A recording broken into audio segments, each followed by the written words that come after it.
As the Russians shove more and more regiments and brigades into the narrow salient northeast of the fortress city of Pokrovsk, their casualties are increasing. Different sources disagree over exactly how much Russian casualties are increasing. They don't disagree that more Russians are dying, getting maimed, or going missing, many of them in and around the chaotic 40 square kilometer salient.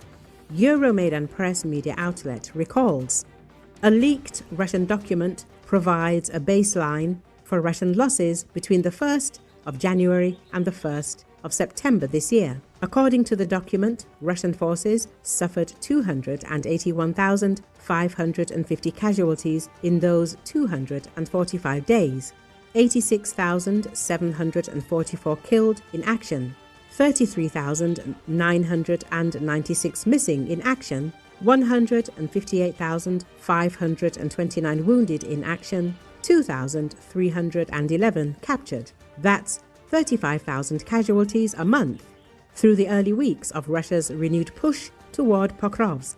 Of these 35,000 casualties, several thousand were probably temporary as the more lightly wounded recuperated and returned to service.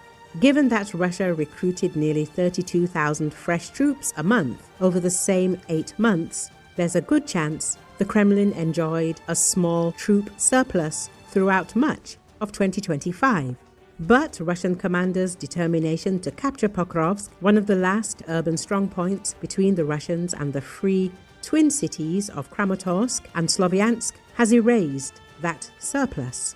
Euromaidan Press says, now the Russians are almost certainly losing more troops than they're recruiting every month. It's unclear how deep the deficit is, however. Another leaked document detailing Russian casualties for the 4th of September lists 995 total casualties, around half of them from the center grouping of forces fighting around Pokrovsk. Incredibly, this is a slightly higher count than the official Ukrainian count of Russian losses for the same day.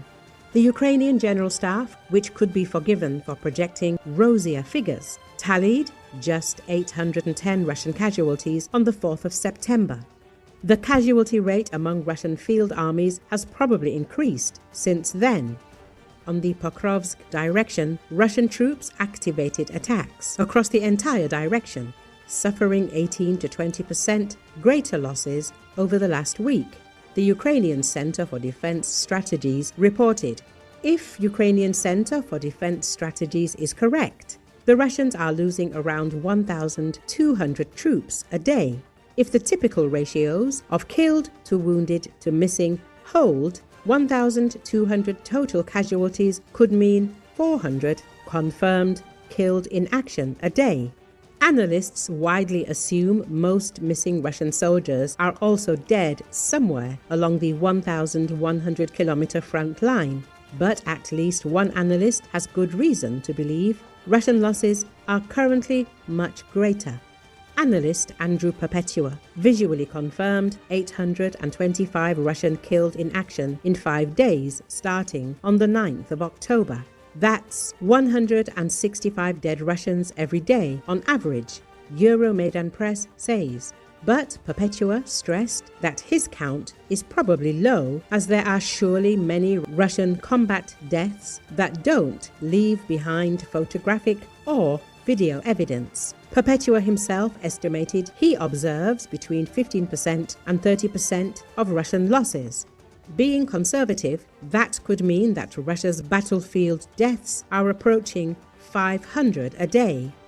Applying the usual ratios, that could mean 1,000 wounded and 250 missing.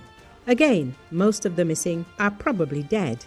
The problem for the Kremlin is that there's no evidence. It has boosted recruitment to match the deepening losses. Euromaidan Press says, if the Russian military is still adding 32,000 fresh troops a month, it's likely running a manpower deficit of around 20,000 troops a month that it can't replace.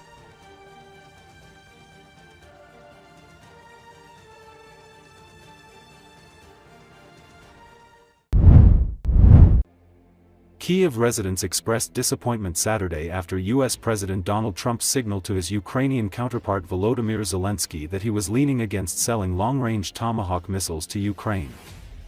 According to Associated Press, Ukrainians believe the missiles could be a game-changer in helping bring Russian President Vladimir Putin to the negotiating table. Therefore, Trump's latest rhetoric on Tomahawk sparked disappointment for residents who spoke to the Associated Press. "I guess it was just a game. However, we would really need them to make an end of this war," said Roman Vinichenko, a Ukrainian military serviceman. Zelensky at the start of the White House talks said he had a proposition in which Ukraine could provide the United States with its advanced drones, while Washington would sell Kiev the Tomahawk cruise missiles. But Trump said he was hesitant to tap into the U.S. supply, a turnabout after days of suggesting he was seriously weighing sending the missiles to help Ukraine beat back Russia's invasion. Trump's tone on the Ukrainian war shifted again after he held a lengthy phone call with Putin on Thursday and announced that he planned to meet with the Russian leader in Budapest, Hungary, in the coming weeks.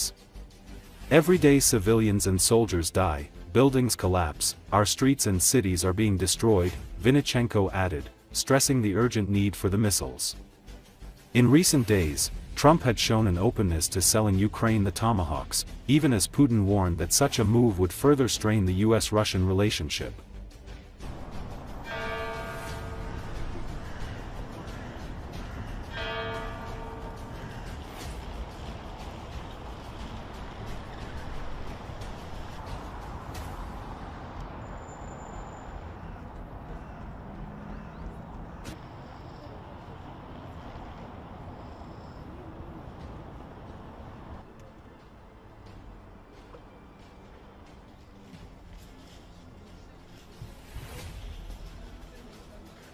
Президент Сполучених Штатів Америки озвучив те, що має бажання передати Україні томагавки на прохання президента України Зеленського. Але я думаю, що це тільки гра. Насправді, далі слів це не дійде, і Україна не отримає ці ракети. Хоча вони нам дуже потрібні для завершення цієї війни.